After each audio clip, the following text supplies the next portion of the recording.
Olá, muito boa noite. São 10 horas e 43 minutos. Seja muito bem-vindo, seja muito bem-vinda. As emissoras da Rede Globo e afiliadas em todo o Brasil começam a partir de agora os debates com os candidatos a prefeito. É o último encontro direto entre aqueles que disputam o seu voto antes das eleições de domingo.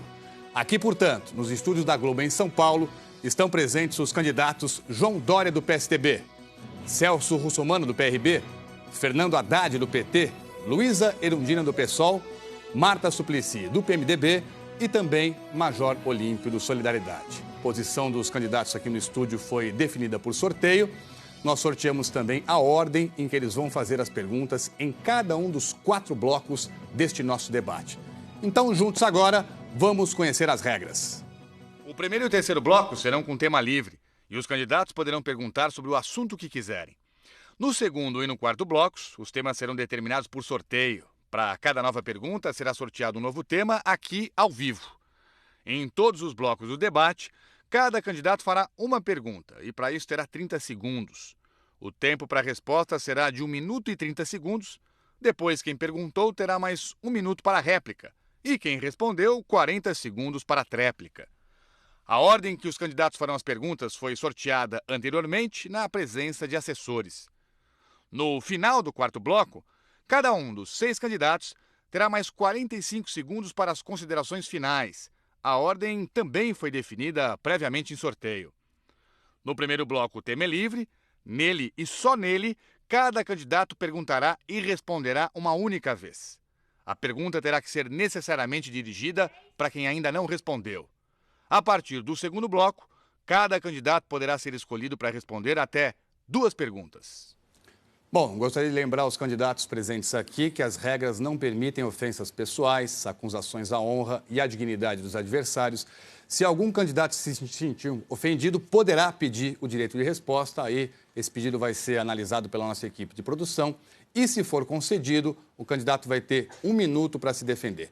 Candidatos também não poderão exibir nada para as câmeras, nem documentos, panfletos ou textos. Eu conto muito com a colaboração dos senhores para que a gente tenha um debate de altíssimo nível essa noite.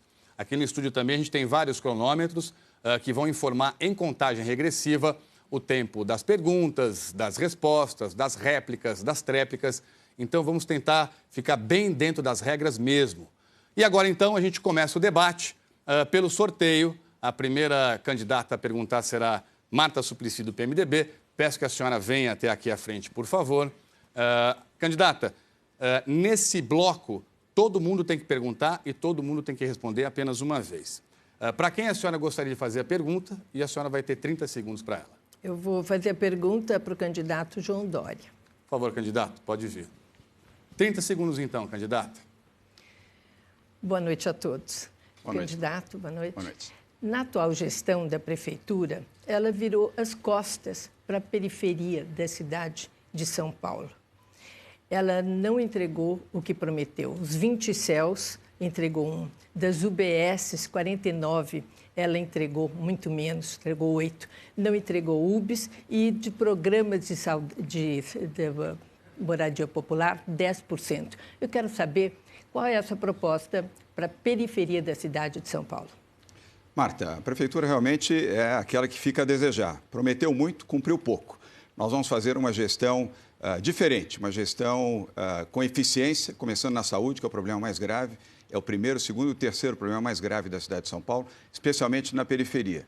Não é justo que mais de 500 mil pessoas estejam esperando para exames clínicos.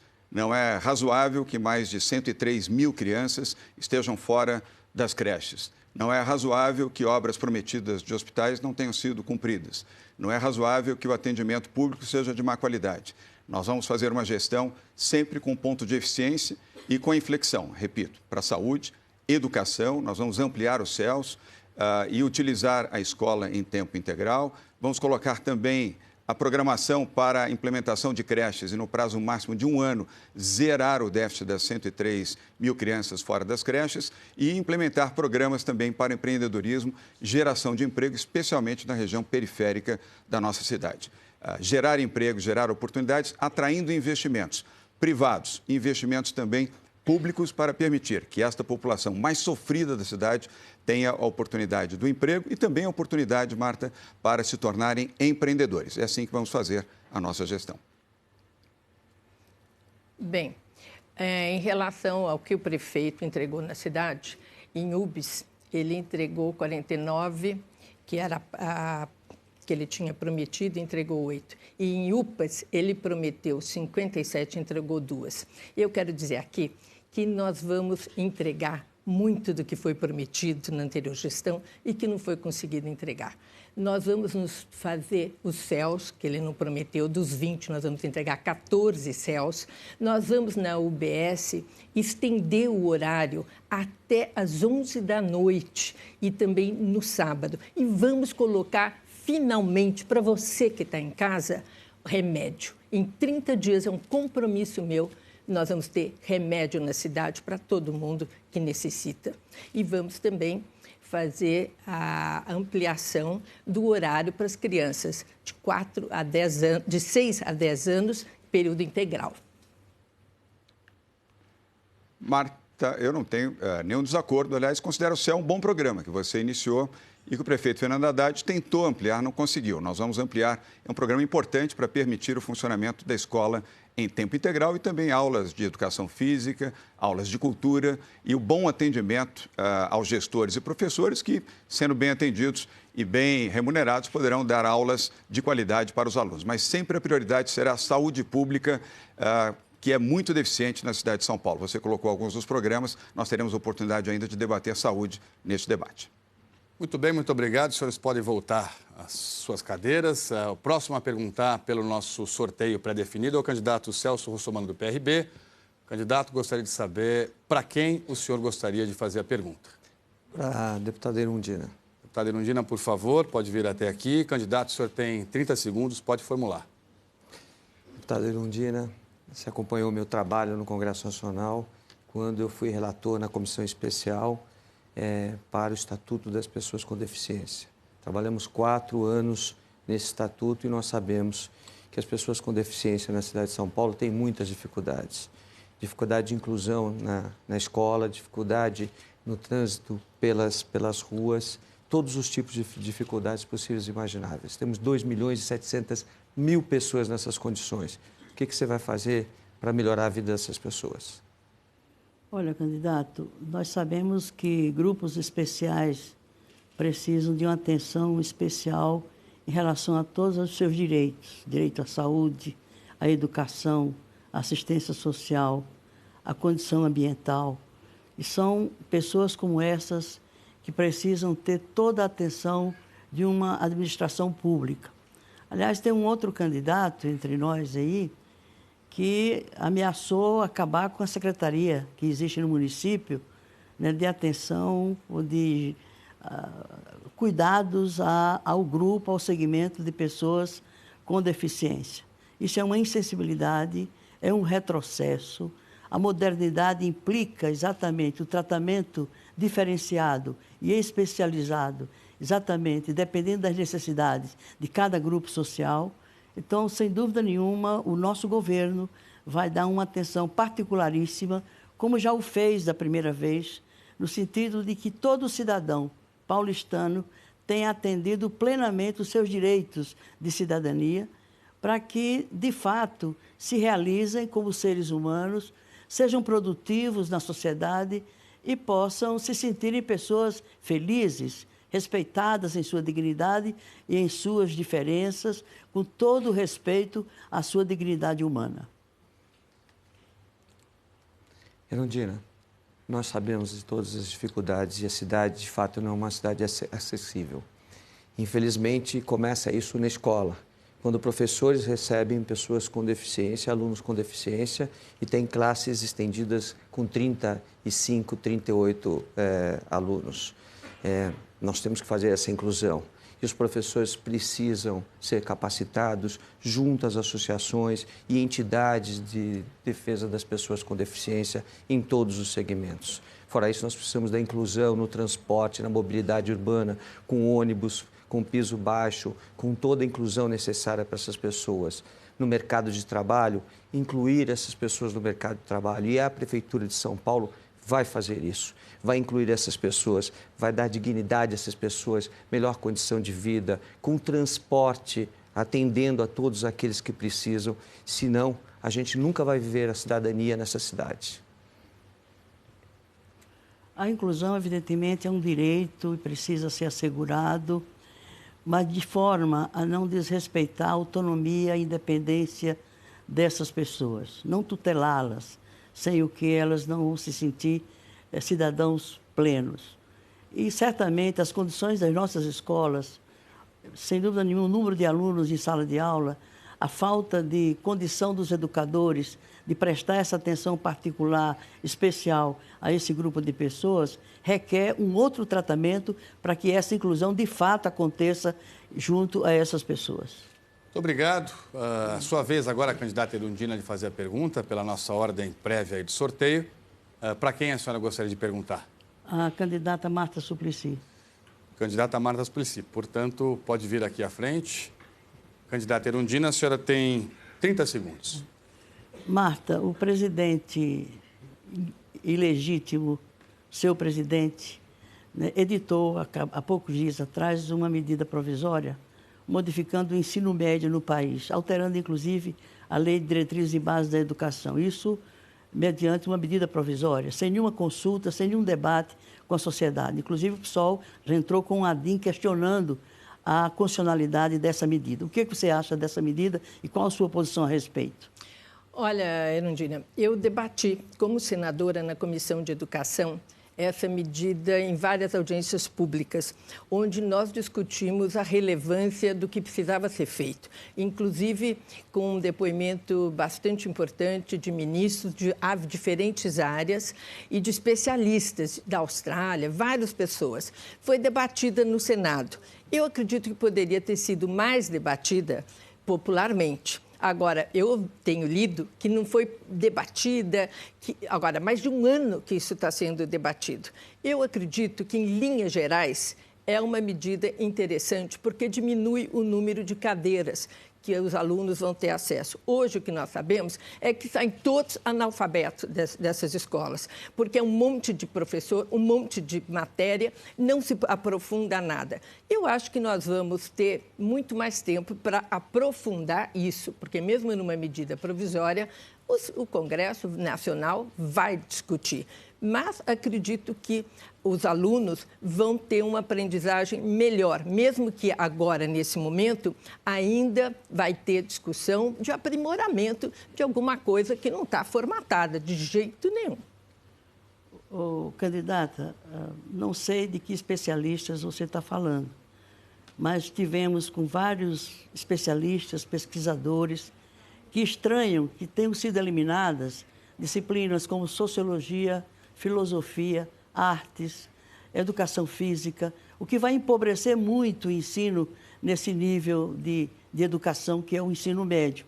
Além disso, impõe a tempo integral e há jovens que precisam trabalhar e estudar.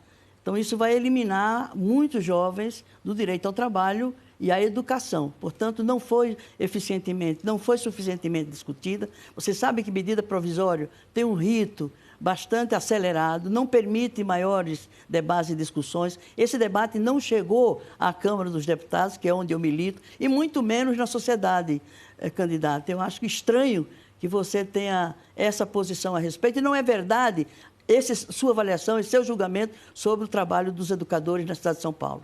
Bom, eu vou dizer que parte do que você colocou, eu concordo. Acho que várias coisas que foram eliminadas vão ter que ser repensadas. E quanto medida provisória, também o Congresso Nacional não vai deixar isso passar assim. Vai ter muita discussão, realmente. E eu acredito que, reafirmo, que é um passo numa direção correta. Acho que a direção é correta, precisa mais participação popular, precisa mais discussão, vai ter um tempo para os estados se acomodarem, conseguirem responder ao que está sendo proposto, mas acredito que do jeito que está, não dá mais. Do jeito que está, as nossas crianças não aprendem. Agradeço muito às duas candidatas, podem voltar aos seus lugares. Pela nossa ordem do sorteio, o próximo a perguntar é o candidato Fernando Haddad, do PT. Candidato, o senhor pode fazer a pergunta ou para o Celso Russomano, do PRB, ou para o Major Olímpio, do Solidariedade. Celso Russomano. Celso Russomano, por favor, venha até aqui. Candidato Haddad, o tema é livre, o senhor tem 30 segundos. Celso, na área do transporte público, nós pretendemos continuar renovando a frota com Wi-Fi, internet livre, ar-condicionado, tomada de recarga de celular e recarga de bilhete único. Isso já começou a ser feito e vai ser feito, sobretudo, com ônibus biarticulados. Além disso, nós queremos fazer um corredor de ônibus ligando a Zona Leste à Zona Sul, sem passar pelo centro. Além disso, o passe livre do desempregado. Quais são as suas propostas para o transporte público, se eleito? Quando a gente fala de transporte público, Haddad, a gente tem que dar condição para que o consumidor tenha qualidade nessa prestação de serviço. E a gente começa pela quantidade de passageiros que a gente tem dentro dos ônibus. Essa proposta sua de Wi-Fi, de ônibus articulado, piso baixo, eu já falava em 2012, você se lembra bem, na campanha de 2012 eu já defendia essas questões. Transporte público de qualidade faz com que as pessoas deixem os seus veículos em casa e a gente melhore a mobilidade urbana. Mas para de fato melhorar a mobilidade urbana, nós precisamos da descentralização da cidade. O movimento da cidade hoje em dia é esse. Para o centro, voltando para as periferias, para o centro, voltando para as periferias. A gente só muda isso se a gente gerar emprego nas periferias, se a gente gerar economia local, se a gente levar shopping centers para as periferias, a fim de que as pessoas trabalhem nos seus bairros e gastem nos seus bairros. Essa é a única forma de melhorar a qualidade do transporte. Se nós não fizermos isso, não descentralizarmos a cidade, nós não vamos conseguir nada. E para a descentralização, nós precisamos efetivamente de polos de emprego, principalmente na prestação de serviço, com impostos um pouco mais baratos. O entorno da cidade de São Paulo tem impostos a 2%. Em São Paulo é 5%. E por que você não baixou o valor dos impostos do ISS aqui em São Paulo até hoje? Celso, você está desinformado. Toda a Zona Leste é uma zona incentivada. As empresas que forem para lá já não pagam ISS e IPTU. Procure se informar. Mas nós fizemos uma transformação grande no transporte público que atenuou as dificuldades da população da periferia. 400 quilômetros de faixas e corredores melhoraram a velocidade do ônibus, como nunca se fez. A população ganhou 4 horas por semana, em média, no deslocamento. Além disso, o passe livre do estudante beneficia hoje, Celso, 730 mil estudantes que deixaram de pagar a passagem e fortalecem com isso o orçamento familiar, com essa economia. Fizemos também mais. Para o idoso, a partir dos 60 anos, os idosos deixaram de pagar a passagem. Como você sabe, os homens pagavam de 60 a 65 anos. E você está desconsiderando uma das principais iniciativas. Os corredores são muito importantes na cidade de São Paulo para ganhar velocidade. Os corredores são, de fato, importantes. E nós vamos trabalhar nisso. Com relação à descentralização da cidade, você tinha que ter tomado providências para trazer as empresas de volta para cá. Isso não aconteceu. Nós não geramos empregos nas periferias. Nós vamos fazer. Corredores são importantes, mas nós temos também transporte que saia da ponta, da Zona Leste ou da Zona Sul e chegue no centro num tiro direto, sem parar em pontos de ônibus. Nós podemos fazer 2 tipos de transporte. Aquele que para no ponto de ônibus e aquele que vai direto de ponta a ponta para facilitar a vida das pessoas. Bom, muito bem. Agradeço, portanto, os dois. Podem retomar os seus assentos. Candidato João Dória, agora pelo sorteio, é a sua vez de perguntar. Como todos os 6 candidatos têm que perguntar e têm que responder uma única vez nesse bloco, o senhor necessariamente vai ter que fazer a pergunta ao Major Olímpio do Solidariedade. O senhor tem 30 segundos e o tema é livre. Major, boa noite. Vamos falar de saúde, o problema mais grave dessa cidade. Este é o tema. Nós temos uma proposta inovadora para a saúde para tentar resolver o tema dramático da saúde. Eu gostaria de conhecer detalhes da sua proposta para a saúde na cidade de São Paulo, Major. Olha, nós vamos instrumentalizar essa estrutura de saúde para o município. De nada adianta tentar fazer, João, um cartão mágico ou usar o cartão do SUS, porque ele se torna um cartão de crédito sem crédito e bloqueado. As pessoas estão sem o atendimento. Nós precisamos instrumentalizar as UBSs, os hospitais, os AMAs, o programa de saúde da família. Só que nós vamos ter uma dificuldade muito grande, não dá para nós iludirmos a população nesse momento. O plano orçamentário da Prefeitura, que já foi encaminhado, está dizendo que nós vamos ter minimamente 9% a menos de orçamento para o ano que vem. 9% na saúde vai significar 810 milhões a menos. Então, nós vamos instrumentalizar, nós vamos contratar pessoal, nós vamos prosseguir com os convênios que são realizados com as organizações sociais, com as sérias, não como esse ABAS que o prefeito colocou aí num contrato na Zona Norte a 98 milhões e não funciona, ou na Zona Centro, na Sé, com 120 milhões, os médicos não são pagos, a população não é atendida, os funcionários não são contemplados em nada. Nós vamos com seriedade, mas não dá para vir com falsas promessas que o orçamento será significativamente menor para o ano que vem. Major, a situação da saúde, repito, é muito grave. Aliás, o senhor mesmo coloca isso. Nós vamos investir na ação preventiva com o Doutor Saúde, colocando nas 32 prefeituras regionais, durante 12 horas todos os dias, 7 dias da semana, ação preventiva com especialistas. Custa 5 vezes, o senhor sabe disso, custa 5 vezes menos a prevenção do que a ação de cura. Vamos também investir na contratação de 800 médicos. Já foram concursados, o senhor sabe disso, contratá-los e colocá-los em campo de atuação. E vamos reduzir drasticamente também a fila para exames, que é dramática. O senhor sabe, são quase 500 mil pessoas que esperam 6, 7, 8, 9, 10 meses para fazer um exame que vai orientar qual é a condição clínica dessa pessoa e integrar a saúde do município com a saúde do Estado, que, surpreendentemente, a integração não existe. E o município perde a oportunidade de melhorar o seu desempenho numa ação com os hospitais públicos estaduais. Major. Mas, bom, a saúde do Estado, eu fui deputado em 2 gestões, também é terrível. A gestão é sofrível. Não adianta falar, olha, vamos fazer uma parceria com nada. As pessoas estão morrendo também sem atendimento na área da saúde do Estado. Nós vamos ter que usar e adequadamente gerir cada centavo dos recursos públicos destinados à saúde com muita probidade, com muito cuidado, com muito zelo. E não dá, olha, o Estado já não está fazendo. Você vê o programa do SAMU que o Estado se omite, o governador se omite em colocar o percentual que a lei manda. Só o município e a União põem dinheiro. Candidato Major Olímpio, o senhor fica aqui. Candidato João Dória pode voltar ao seu assento. Só falta o senhor fazer a pergunta agora. E, necessariamente, o único que ainda não respondeu é o candidato Fernando Haddad do PT. O senhor tem 30 segundos e eu lembro que o tema é livre. Candidato, o mal maior da administração pública é exatamente a corrupção. Não interessa se é pichuleco, se é chuchuleco, que diabo que é, aonde está se tirando o recurso público. O senhor foi acusado novamente hoje por um dos delatores dizendo que a sua campanha recebeu 3 bilhões de reais do Ricardo Pessoa da UTC. O que o senhor vai fazer para enfrentar a corrupção se o senhor for reeleito?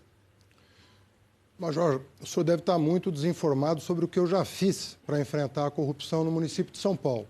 De forma pioneira, nós criamos a Controladoria Geral do município, né? E essa controladoria tem autonomia plena para atuar contra a corrupção. Para o senhor ter uma ideia, Operação Água Espraiada, uma fortuna na gestão Maluf e Pita desviados. O que nós fizemos? Atuamos, inclusive no exterior, e junto aos bancos que atuaram na transferência de recursos, recuperando 145 milhões em dinheiro. Está no caixa da prefeitura fazendo creche e hospital. Uma parte dos 3 hospitais que eu estou construindo, um já entregue, foi feito com esse dinheiro. Além disso, desbaratamos a máfia do ISS, gestão Serra, PSDB e Kassab, que hoje está com a prefeita Marta. 151 milhões recuperados, já em caixa. Fazendo o quê? Construindo creches, hospitais, UPAs e UBSs. De novo, 410 creches abertas, uma parte delas com dinheiro recuperado da corrupção. No que diz respeito a isso, nós vamos continuar contratando auditores para a controladoria, queremos chegar a 100 auditores, com total autonomia para agir, não tem que pedir licença para o prefeito para investigar como tem sido a prática dessa administração, que é referência hoje inclusive nacionalmente. Corrupção no PT chamam-se recursos não contabilizados, né? É esse o nome. O senhor não me respondeu a respeito desses 3 milhões de recursos não contabilizados que tem um delator em um processo dizendo que custeou a sua última campanha. E eu conheço a falência da estrutura que tem a controladoria. Ela foi criada, mas não foi instrumentalizada. Nós vamos auditar todos os contratos públicos. Nós vamos ter uma expansão enorme da corregedoria. Não dá mais para nós dizermos que para tudo na prefeitura tem o acerto. É a administração religiosa, só conversa com um terço na mão. Então nós precisamos exatamente acabar com essa vergonha que nós temos na forma de gerir. O senhor falou de administrações anteriores, mas o que foi recuperado do que já foi desviado nos 3 anos de administração do senhor? Nada. Major, o senhor está desinformado mais uma vez. Toda a documentação referente à minha campanha de 2012 já foi encaminhada para a Justiça Eleitoral, que aprovou as contas sem ressalvas. A documentação está, inclusive, à sua disposição. Minha vida, eu tenho 16 anos de vida pública honrada. Sou um professor universitário, não sou político profissional, honrei a camisa quando fui ministro da Educação e como prefeito de São Paulo. E o único caso em que houve a necessidade de interferência minha no Teatro Municipal, eu bloqueei os bens em 330 milhões de servidores desonestos, já afastados da administração. Candidatos, muito obrigado. Todos os 6 já perguntaram e já responderam. Então, assim, a gente encerra o primeiro bloco do nosso debate. Daqui a pouco voltamos, candidatos respondendo sobre temas sorteados ao vivo aqui no estúdio. Voltamos já, então. Continue aí com a gente. É a Globo nas eleições 2016.